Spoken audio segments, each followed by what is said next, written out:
La Bible en un an, le 10 octobre, le livre du prophète Zacharie, chapitre 12, verset 1 au chapitre 13, verset 9, le livre des psaumes, chapitre 79, verset 1 à 13, le livre des proverbes, chapitre 25, versets 11 et 12, la première épître de Paul aux Thessaloniciens, chapitre 4, verset 13, au chapitre 5, verset 28. Zacharie, chapitre 12. Oracle. Parole de l'Éternel sur Israël. Ainsi parle l'Éternel, qui a étendu les cieux et fondé la terre, et qui a formé l'esprit de l'homme au-dedans de lui. Voici, je ferai de Jérusalem une coupe d'étourdissement pour tous les peuples d'alentour, et aussi pour Juda dans le siège de Jérusalem. En ce jour-là, je ferai de Jérusalem une pierre pesante pour tous les peuples. Tous ceux qui la soulèveront seront meurtris, et toutes les nations de la terre s'assembleront contre elle. En ce jour-là, dit l'Éternel, je frapperai d'étourdissement tous les chevaux, et de délire ceux qui les monteront. Mais j'aurai les yeux ouverts sur la maison de Juda, quand je frapperai d'aveuglement tous les chevaux des peuples. Les chefs de Juda diront en leur cœur, les habitants de Jérusalem sont notre force, par l'Éternel des armées, leur Dieu. En ce jour-là, je ferai des chefs de Juda comme un foyer ardent parmi du bois, comme une torche enflammée parmi des gerbes. Ils dévoreront à droite et à gauche tous les peuples d'alentour, et Jérusalem restera à sa place, à Jérusalem. L'Éternel sauvera d'abord les tentes de Juda, afin que la gloire de la maison de David, la gloire des habitants de Jérusalem ne s'élève pas au-dessus de Juda. En ce jour-là, l'Éternel protégera les habitants de Jérusalem, et le faible parmi eux sera dans ce jour comme David. La maison de David sera comme Dieu, comme l'ange de l'Éternel devant eux. En ce jour-là, je m'efforcerai de détruire toutes les nations qui viendront contre Jérusalem. Alors je répandrai sur la maison de David et sur les habitants de Jérusalem un esprit de grâce et de supplication, et ils tourneront les regards vers moi, celui qu'ils ont percé. Ils pleureront sur lui comme on pleure sur un fils unique. Ils pleureront amèrement sur lui comme on pleure sur un premier-né. En ce jour-là, le deuil sera grand à Jérusalem, comme le deuil d'Adadrimon dans la vallée de Méguidon. Le pays sera dans le deuil, chaque famille séparément. La famille de la maison de David séparément, et les femmes à part. La famille de la maison de Nathan séparément, et les femmes à part. La famille de la maison de Lévi séparément, et les femmes à part.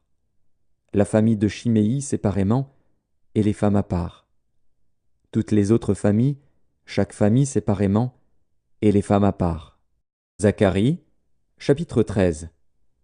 En ce jour-là, une source sera ouverte pour la maison de David et les habitants de Jérusalem, pour le péché et pour l'impureté. En ce jour-là, dit l'Éternel des armées, j'exterminerai du pays les noms des idoles, afin qu'on ne s'en souvienne plus.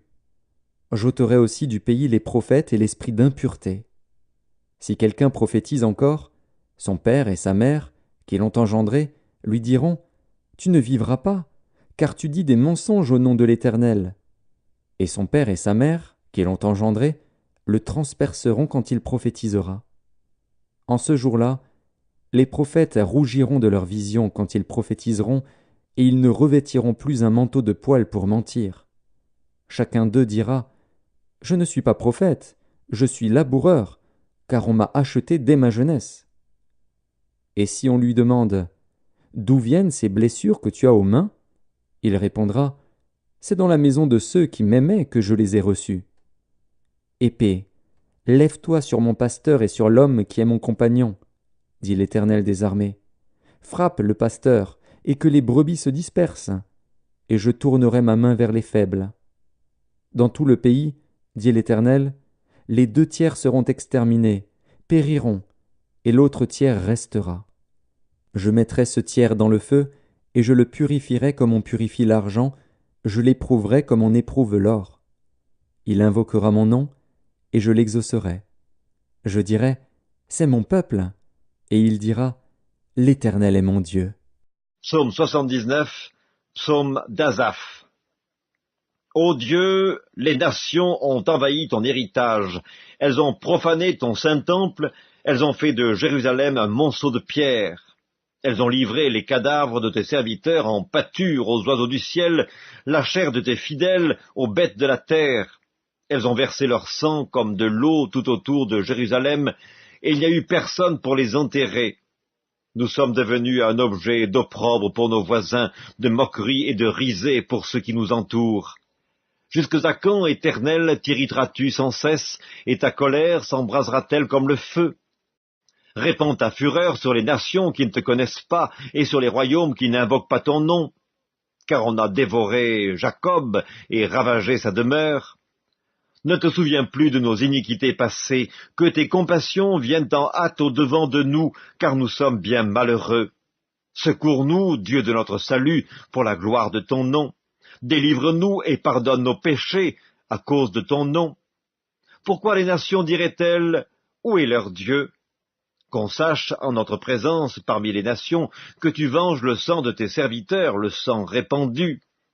Que les gémissements des captifs parviennent jusqu'à toi par ton bras puissant, sauve ceux qui vont périr.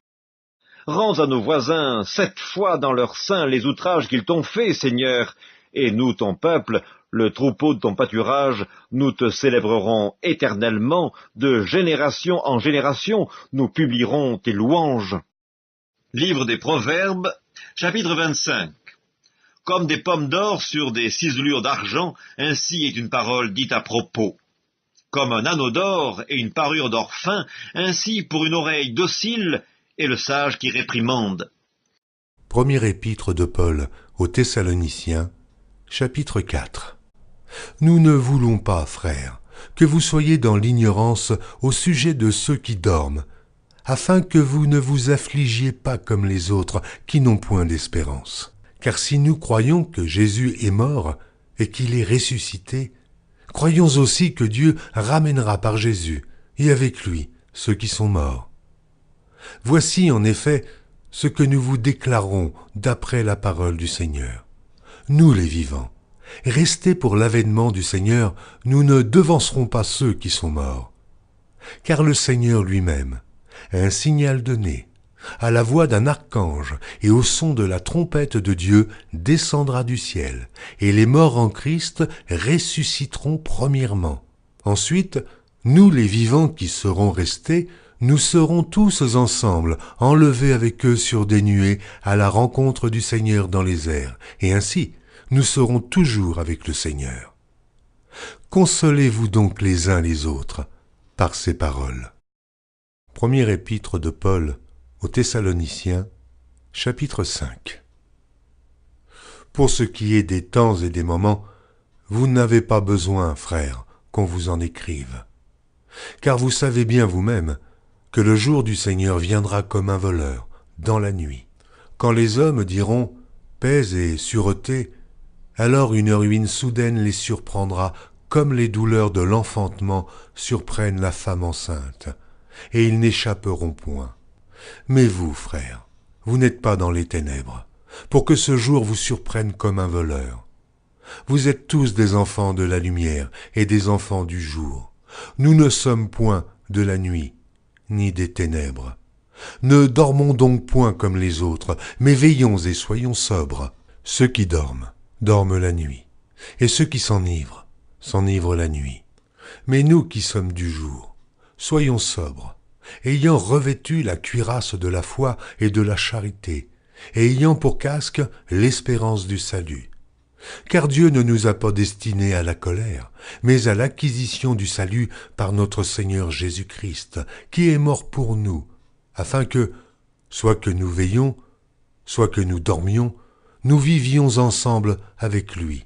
C'est pourquoi, exhortez-vous réciproquement et édifiez-vous les uns les autres comme en réalité vous le faites.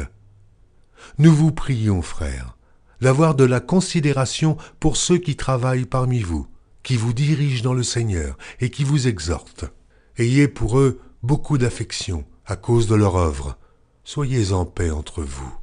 Nous vous prions aussi, frères, Avertissez ceux qui vivent dans le désordre, consolez ceux qui sont abattus, supportez les faibles, usez de patience envers tous.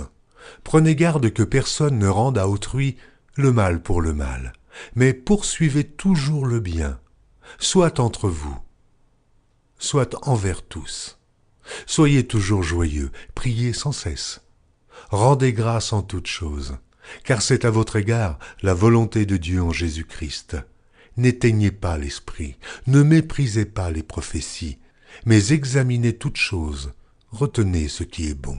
Abstenez-vous de toute espèce de mal. Que le Dieu de paix vous sanctifie lui-même tout entier, et que tout votre être, l'esprit, l'âme et le corps, soit conservé irrépréhensible lors de l'avènement de notre Seigneur Jésus-Christ. Celui qui vous a appelé est fidèle, et c'est lui qui le fera. Frères, priez pour nous. Saluez tous les frères par un saint baiser.